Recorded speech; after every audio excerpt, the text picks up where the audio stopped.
Fatonah, presensi 17, saya akan menjelaskan mengenai akuntansi mudhorobah, lanjutan dari kelompok sebelumnya yang membahas tentang materi ini juga. Minggu kemarin kita sudah membahas tentang definisi, rukun, standar akuntansi menurut PSAK 105, dan sekarang kita akan membahas tentang diskusi jurnal dan bagaimana akuntansinya.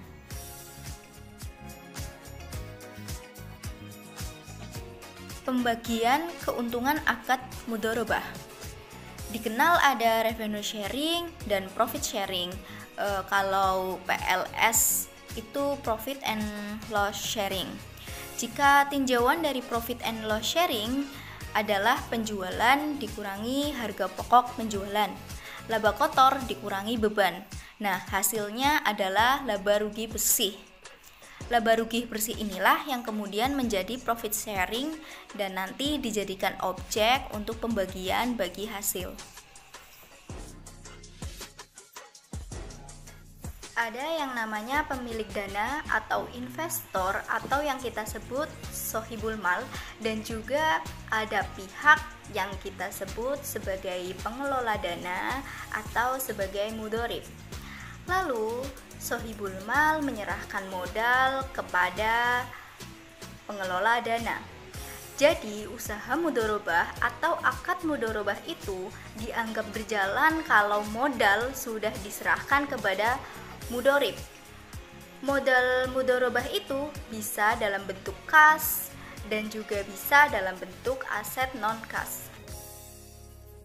Kali ini kita akan membahas dahulu dengan modal dalam bentuk kas. Nah, misalkan investor memberikan dana kas kepada pengelola sebesar 100 juta.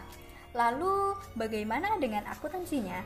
Jadi pada saat investor setelah tanda tangan akad mudhorobah menyerahkan modalnya kepada pengelola sebesar 100 juta, maka bagi investor disebut sebagai investasi mudhorobah. Sedangkan modal yang diterima oleh pengelola dana akan diakui sebagai dana syirkah temporer. Jurnalnya bagaimana? Dari investor, dia akan mendebit investasi mudhorobah. Otomatis di sini karena dalam bentuk kas, berarti akan mengurangi kasnya. Investasi mudhorobah didebit sejumlah 100 juta, kas dikredit sejumlah 100 juta. Sedangkan si pengelola karena menerima uang kas, jadi dia akan mencatat debitnya adalah kas dan yang dikredit adalah dana syirkah temporer. Kas didebit 100 juta dan dana syirkah temporer dikredit sejumlah 100 juta. Dampaknya adalah ilustrasi mudhorobah ini akan disajikan di dalam neraca. Di sisi investor, yaitu dia akan mengakui sisi aset atau sisi aktivanya adalah investasi mudhorobah. Sedangkan pengelola di neracanya itu akan mengakui adanya dana syirkah temporer. Ingat, di dalam laporan keuangan, yaitu di laporan posisi keuangan syariah itu, di dalam sisi pasifnya, selain ada kewajiban, selain ada ekuitas, ada juga yang disebut sisi dana syirkah temporer. Bagaimana jika di dalam usahanya mendapatkan keuntungan sebesar 10 juta dalam 1 bulan pertama, misal tanggal 30 bulan 1. Sesuai dengan nisbah yang disepakati, misalkan 40% untuk investor dan pengelola 60%, maka investor mendapatkan 4 juta rupiah dan pengelola mendapatkan 6 juta rupiah. Bagaimana akuntansinya ketika ada keuntungan yang akan dibagi hasilkan kepada kedua belah pihak?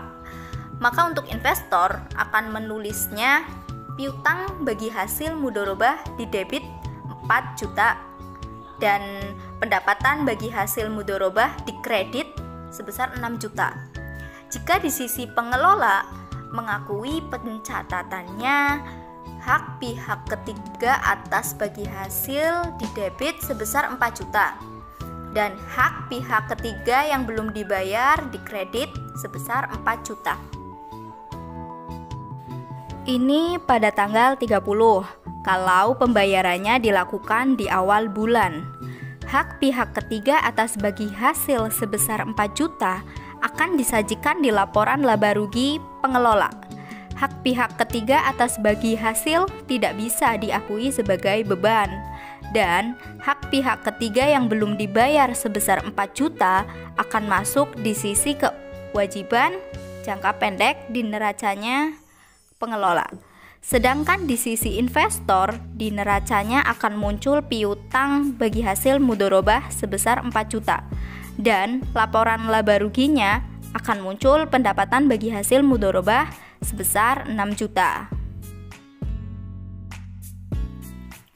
Ketika tanggal 1 dibayar, maka investor pada tanggal 1-nya akan mencatat kas di debit sebesar 4 juta dan kreditnya piutang bagi hasil mudharabah sebesar 4 juta.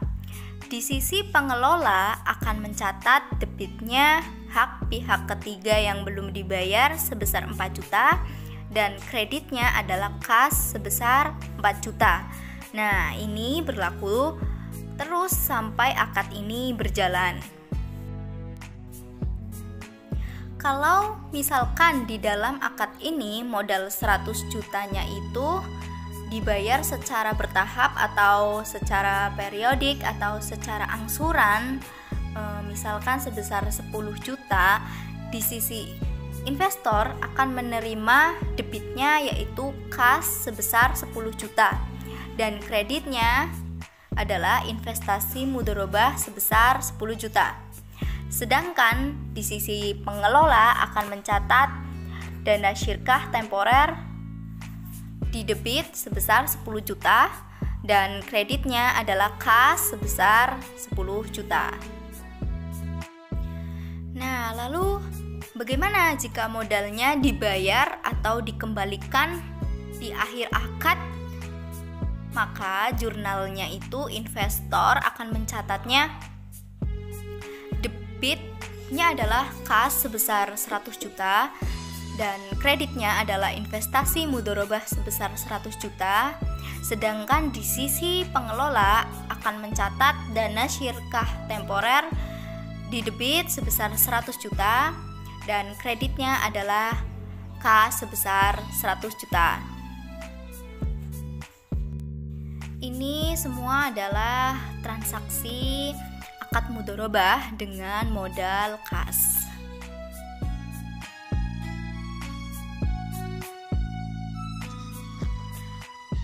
Nama saya Asmi Rofiah, nomor absen 39, akan menjelaskan tentang pengakuan dan pengukuran pembiayaan mudharabah. 1. Diakui pada saat penyerahan kas atau aktiva non-kas. 2. Pembiayaan mudharabah yang diserahkan bertahap diakui pada setiap tahap pembayaran. 3. Pembiayaan dalam bentuk kas diukur sejumlah uang yang diberikan bank pada saat pembayaran. 4. Pembiayaan mudharabah dalam bentuk aktiva non-kas diukur sebesar nilai wajar pada saat pembayaran. Selisih nilai wajar dengan nilai buku diakui sebagai keuntungan atau kerugian bank.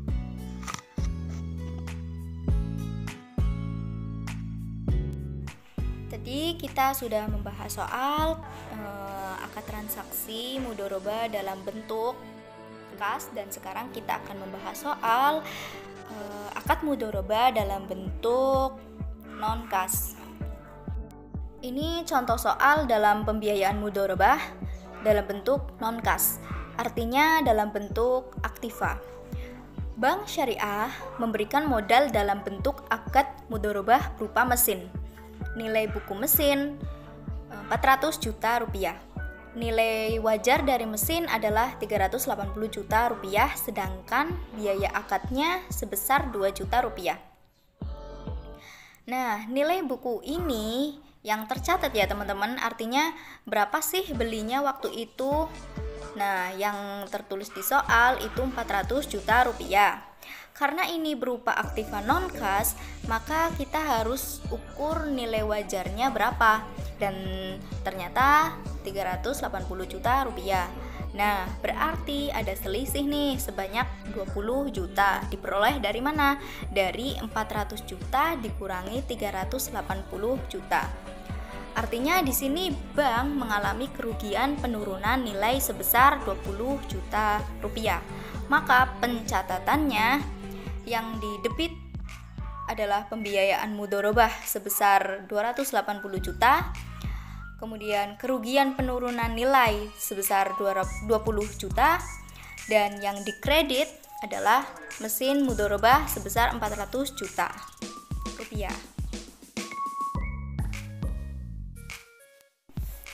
Nah, tadi ada biaya ya sebesar 2 juta rupiah.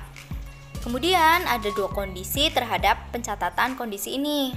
Yang pertama, jika beban ditanggung sohibul mal, di soal sohibul malnya adalah bank, maka pencatatan jurnalnya adalah biaya akad mudharabah didebit sebesar 2 juta rupiah. Kemudian yang dikredit adalah kas sebesar 2 juta rupiah. Yang kedua, jika biaya akad ditanggung oleh mudharib atau nasabahnya, dalam hal ini bank mendapatkan biaya. Nah, makanya yang didebit adalah kas sebesar 2 juta rupiah dan pendapatan akad mudharabah dikredit sebesar 2 juta rupiah.